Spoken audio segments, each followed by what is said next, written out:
പക്ഷേ ഒരു 45 മിനിറ്റ്സിനുള്ളിൽ കംപ്ലീറ്റ് ചെയ്യാൻ പറ്റി. പിന്നെ ഡൗട്ടുള്ള ക്വസ്റ്റ്യൻസ് റൗണ്ട് ചെയ്ത് വെച്ചിരുന്നു ലാസ്റ്റ് മിനിറ്റ് നോക്കാൻ വേണ്ടിയിട്ട്. നമ്മൾ നീറ്റ് എക്സാം എത്താൻ നേരത്ത് ടെൻഷൻ അടിക്കേണ്ട ഒരു ആവശ്യമില്ല. കാരണം ബ്രില്യൻ്റ് കണ്ടുപോയിട്ടുള്ള സെയിം ക്വസ്റ്റ്യൻസേ നീറ്റിന് ചോദിക്കത്തുള്ളൂ. സെയിം പാറ്റേൺ ക്വസ്റ്റ്യൻസ് ആയിരുന്നു നീറ്റിന് ചോദിച്ചിരുന്നത്. പിന്നെ ആ ഒരു എക്സാം എഴുതി കഴിഞ്ഞാൽ തന്നെ അതിൽ നമ്മൾ വരുത്തിയ മിസ്റ്റേക്സ് അത് നമ്മൾ ക്രോസ് ചെക്ക് ചെയ്യുമ്പോൾ അത് നമുക്ക് നീറ്റ് എക്സാമിന് ഭയങ്കര ബെനിഫിറ്റബിൾ ആയിരിക്കും. അതുകൊണ്ട് ബ്രില്യൻ്റ് മോക്ക് ടെസ്റ്റ് ഭയങ്കര എഫക്റ്റീവാണ്.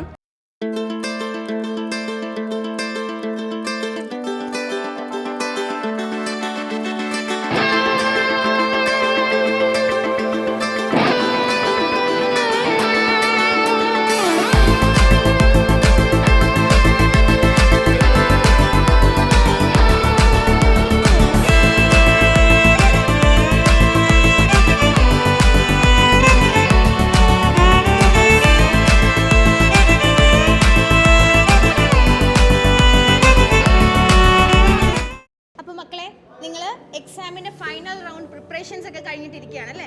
ഇപ്പോൾ നിങ്ങൾക്ക് ഏറ്റവും ടെൻഷൻ നീറ്റ് എക്സാം ഹോളിൽ നടക്കുന്ന കാര്യങ്ങളെക്കുറിച്ച് ഓർത്തായിരിക്കും അല്ലേ? അപ്പോൾ അത് നിങ്ങളോട് ഷെയർ ചെയ്യാനായിട്ട് നമ്മുടെ കൂടെ ഉള്ളത് എറണാകുളം ഗവൺമെൻറ് മെഡിക്കൽ കോളേജിലെ ചുണക്കുട്ടികളാണ്. അപ്പോൾ അവരുടെ നമുക്ക് ഏറ്റവും അഭിമാനത്തോടെ നമുക്ക് നോക്ക് വൈറ്റ് കോട്ടൊക്കെ എന്തി അവർ നിൽക്കുകയാണ്. സോ അവരോട് തന്നെ നമുക്ക് ചോദിച്ചറിയാം. ഞാൻ അക്ഷയ, പത്തനംതിട്ട ജില്ലയിലാണ് എൻ്റെ വീട്. എൻ്റെ പേര് മീന മനോജ്, പത്തനംതിട്ട ജില്ല. എൻ്റെ പേര് ഫിദാം സഹിർ ഷാ, ഞാൻ ആലപ്പുഴയിൽ നിന്നാണ് വരുന്നത്. എൻ്റെ പേര് അനുപമ, ഞാൻ പാലക്കാട് നിന്ന് വരുന്നു. എൻ്റെ പേര് സായി ശിവഗംഗ, ഞാൻ തൃശ്ശൂരിൽ നിന്നാണ്. എൻ്റെ പേര് അക്ഷര കെ പി, ഞാൻ തൃശ്ശൂരിൽ നിന്നാണ്. എൻ്റെ പേര് അനീഷ, ഞാൻ തൃശ്ശൂരിൽ നിന്നാണ്. അപ്പോൾ നീറ്റ് എക്സാം ഹോളിൽ നിങ്ങൾ അനുഭവിച്ച കുറേ കാര്യങ്ങളുണ്ടാവും അല്ലേ? അപ്പോൾ നിങ്ങളവിടെ ടെൻഷനോടെ ആയിരിക്കും കയറിയത് അല്ലേ? അവിടെ ചെന്നിട്ട് നിങ്ങൾ ആ ടൈം മാനേജ്മെൻറ്റ് എന്ന് പറയുന്ന വലിയൊരു പ്രശ്നമാണ് എല്ലാവർക്കും. അപ്പോൾ നമ്മുടെ കുട്ടികളാണെങ്കിലും ഇപ്പോൾ ഏറ്റവും കൂടുതൽ ടെൻഷൻ അടിച്ചിരിക്കുന്നത് ഓരോ സബ്ജക്റ്റിന് കൊടുക്കേണ്ട സമയം എന്താണ്, എങ്ങനെ ടൈം ഡിവൈഡ് ചെയ്യണം. അപ്പോൾ നിങ്ങൾ എക്സാം ഹോളിൽ അതൊക്കെ ശ്രദ്ധിച്ചിരുന്നു? എത്ര സമയം കൃത്യമായിട്ട് ഇന്ന സബ്ജക്റ്റിന് കൊടുത്തിരുന്നു? അതിനെക്കുറിച്ചൊന്ന് ഷെയർ ചെയ്യാം. ഞാനങ്ങനെ ഒരു സബ്ജക്റ്റ് ഇത്ര സമയം എന്ന് വെച്ചിട്ടില്ലായിരുന്നു. ആദ്യം ബയോളജിയാണ് അറ്റൻഡ് ചെയ്തത്. ബയോളജി അത് ഈ വട്ടം ഞങ്ങൾക്കാണെങ്കിൽ സ്റ്റേറ്റ്മെൻറ്റ് ക്വസ്റ്റ്യൻസ് ഒരുപാടുണ്ടായിരുന്നു. അപ്പം അതിനുവേണ്ടി അത്യാവശ്യം നല്ലപോലെ സമയമെടുത്തു. പക്ഷേ ഒരു 45 മിനിറ്റ്സിനുള്ളിൽ കംപ്ലീറ്റ് ചെയ്യാൻ പറ്റി. പിന്നെ ഡൗട്ടുള്ള ക്വസ്റ്റ്യൻസ് റൗണ്ട് ചെയ്ത് വെച്ചിരുന്നു ലാസ്റ്റ് മിനിറ്റ് നോക്കാൻ വേണ്ടിയിട്ട്. പിന്നെ കെമിസ്ട്രി ചെയ്തു. കെമിസ്ട്രിയും വലിയ കുഴപ്പമില്ലായിരുന്നു.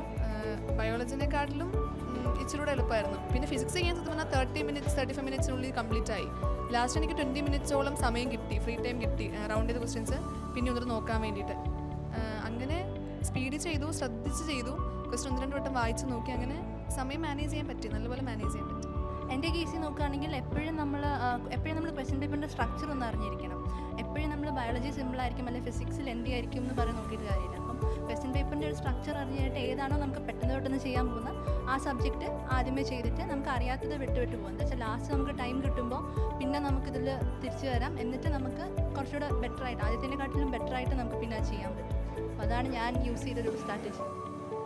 എൻ്റെ സ്ട്രാറ്റജിയും സെയിം അക്ഷയ പറഞ്ഞ പോലെ തന്നെ ആയിരുന്നു. ഞാൻ 3 മണിക്കൂറിൽ ഒരു 1.5 മണിക്കൂർ കൊണ്ട് കെമിസ്ട്രിയും ബയോളജിയും എങ്ങനെയെങ്കിലും മാക്സിമം തീർക്കാൻ ശ്രമിക്കും. എനിക്ക് ചെയ്യാൻ പറ്റാത്ത ക്വസ്റ്റ്യൻസ് ഒക്കെ ഞാൻ മാക്സിമം റൗണ്ട് ചെയ്ത് വെച്ചിട്ട് ലാസ്റ്റ് ചെയ്യാം എന്നുള്ള രീതിയിൽ ലാസ്റ്റ് 20 മിനിറ്റ്സ് ഉണ്ടല്ലോ നമുക്ക്, 3 മണിക്കൂർ 20 മിനിറ്റ് ആയിരുന്നു ഞങ്ങളുടെ എക്സാമിൻ്റെ ടൈമിങ്. അപ്പം അങ്ങനെ ഞാൻ മാറ്റി വയ്ക്കുമായിരുന്നു. പിന്നെ ലാസ്റ്റ് 1.5 മണിക്കൂർ കൊണ്ട് ഫിസിക്സ് ചെയ്യുമായിരുന്നു. അങ്ങനെ ആയിരുന്നു മെയിൻലി. പിന്നെ നമ്മൾ ടെൻഷൻ അടിക്കേണ്ട ആവശ്യമൊന്നുമില്ല. കൂളായിട്ട് തന്നെ ആയിരുന്നു എല്ലാ മോഡൽ എക്സാമും അറ്റൻഡ് ചെയ്തുകൊണ്ടിരുന്നത്. അത്രയേ ഉള്ളൂ. നമ്മൾ നീറ്റ് എക്സാം എത്താൻ നേരത്ത് ടെൻഷൻ അടിക്കേണ്ട ഒരു ആവശ്യമില്ല. കാരണം ബ്രില്യൻ്റ് കണ്ടുപോയിട്ടുള്ള സെയിം ക്വസ്റ്റ്യൻസേ നീറ്റിന് ചോദിക്കത്തുള്ളൂ. സെയിം പാറ്റേൺ ക്വസ്റ്റ്യൻസ് ആയിരുന്നു നീറ്റിന് ചോദിച്ചിരുന്നത്. അപ്പോൾ നിങ്ങൾ എക്സാമിന് ഇത്ര ടൈം ഓരോ ക്വസ്റ്റ്യൻസിനൊക്കെ പ്ലാൻ ചെയ്തിട്ടായിരിക്കും പോവുക അല്ലേ? അപ്പം അതിലെന്തെങ്കിലും ഏറ്റക്കുറച്ചിൽ വന്നു, അല്ലെങ്കിൽ കൃത്യസമയത്ത് ക്വസ്റ്റ്യൻസ് തീർക്കാൻ പറ്റിയില്ല, ടൈം പ്ലാൻ ചെയ്ത പോലെ പറ്റിയില്ല, അങ്ങനത്തെ സിറ്റുവേഷൻ വല്ലതും ഉണ്ടായിട്ടുണ്ടോ? ഉണ്ടായെങ്കിൽ അതെങ്ങനെയാണ് ടാക്കിൾ ചെയ്തത്? എനിക്ക് ബയോളജി ഞാൻ ഒരുപാട് മിസ്റ്റേക്സ് വരുത്തായിരുന്നു. അപ്പോൾ ബയോളജി എപ്പോഴും ഒരു 1 hour എന്തായാലും കൊടുക്കാൻ ശ്രമിക്കാറുണ്ട്. അങ്ങനെ ബ്ലെൻഡ് എക്സാമിൽ അങ്ങനെ ചെയ്യുമ്പോൾ തെറ്റ് കുറച്ച് കുറയണം അല്ലെങ്കിൽ ഫീൽ ചെയ്തായിരുന്നു. അപ്പോൾ ബ്ലെൻഡിൽ ഏത് എക്സാം എന്ന് ഓർമ്മയില്ല, ഇതേപോലെ നല്ല ലെങ്തി ക്വസ്റ്റ്യൻസ് അങ്ങനെ വരുമ്പോൾ ബയോളജി ടൈം തികയാറില്ല. അപ്പോൾ ബാക്കിയുള്ള കുറച്ച് അവിടെ മാറ്റി വയ്ക്കാറുണ്ട്. ബാക്കി അതിനനുസരിച്ച് കെമിസ്ട്രിയും ഫിസിക്സും കുറച്ചുകൂടി ഫാസ്റ്റായി ചെയ്യാൻ നോക്കും. അപ്പോൾ അത് ബാക്കി എന്നാലും ലാസ്റ്റ് ടൈം കിട്ടാറുണ്ട്, തികയാറുണ്ട് ഫൈനലി. പക്ഷേ ഓരോ സബ്ജക്റ്റിന് അലോട്ട് ചെയ്ത ടൈം തികയാറില്ല.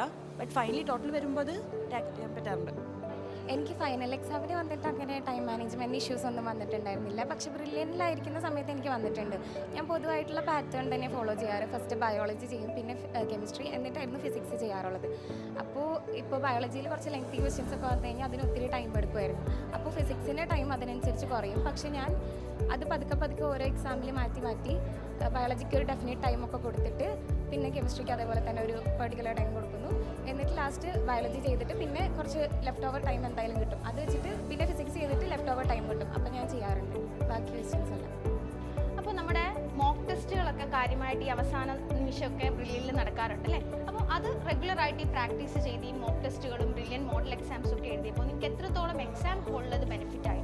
അതേപോലെ തന്നെ നിങ്ങൾ എക്സാം ഹോളിൽ എങ്ങനെയാണ് ആൻസേഴ്സ് മാർക്ക് ചെയ്ത്? ഇപ്പോൾ പലരും പല രീതിയിലാണ് മാർക്ക് ചെയ്യുക അല്ലേ? ചിലർ ക്വസ്റ്റ്യൻസ് ചെയ്ത് അപ്പോൾ മാർക്ക് ചെയ്യുന്നവരുണ്ടാവും, അല്ലെങ്കിൽ കുറച്ച് ക്വസ്റ്റ്യൻസ് ചെയ്തിട്ട് മാർക്ക് ചെയ്യുന്നവരുണ്ടാവും. അപ്പോൾ നിങ്ങൾക്ക് ഏത് സ്ട്രാറ്റജിയാണ് കുറച്ചും കൂടെ പെട്ടെന്ന് ചെയ്യാനായിട്ട് ബെനിഫിറ്റ് ആണെന്ന് തോന്നിയത്? എക്സാംസിനെ കുറിച്ച് പറയുമ്പോൾ ബ്രില്യൻ്റെ മോക്ക് ടെസ്റ്റ് ഭയങ്കര എഫക്റ്റീവായിരുന്നു. നമുക്കൊരു മോക്ക് ടെസ്റ്റ് അറ്റൻഡ് ചെയ്യുമ്പോൾ നമ്മൾ പഠിക്കാത്ത പോർഷൻ അല്ലെങ്കിൽ നമുക്കധികം കോൺസെപ്റ്റ്സ് ക്ലിയർ ആവാത്ത പോർഷനൊക്കെ മനസ്സിലാവും. പിന്നെ ആ ഒരു എക്സാം എഴുതി കഴിഞ്ഞാൽ തന്നെ അതിൽ നമ്മൾ വരുത്തിയ മിസ്റ്റേക്സ് അത് നമ്മൾ ക്രോസ് ചെക്ക് ചെയ്യുമ്പോൾ അത് നമുക്ക് നീറ്റ് എക്സാമിന് ഭയങ്കര ബെനിഫിറ്റബിൾ ആയിരിക്കും. അതുകൊണ്ട് ബ്രില്യൻ മോക്ക് ടെസ്റ്റ് ഭയങ്കര എഫക്റ്റീവാണ്. പിന്നെ എക്സാം സ്ട്രാറ്റജിയെ കുറിച്ച് പറയുമ്പോൾ ഞാൻ ഫസ്റ്റ് ബയോളജി, പിന്നെ കെമിസ്ട്രി, പിന്നെ ഫിസിക്സ് അങ്ങനെ തന്നെ അറ്റൻഡ് ചെയ്തിരുന്നത്. പിന്നെ ക്വസ്റ്റ്യൻസ് ആൻസർ ചെയ്ത് അപ്പം തന്നെ ക്വസ്റ്റ്യൻ പേപ്പറിൽ ജസ്റ്റ് മാർക്ക് ചെയ്ത് പോകും.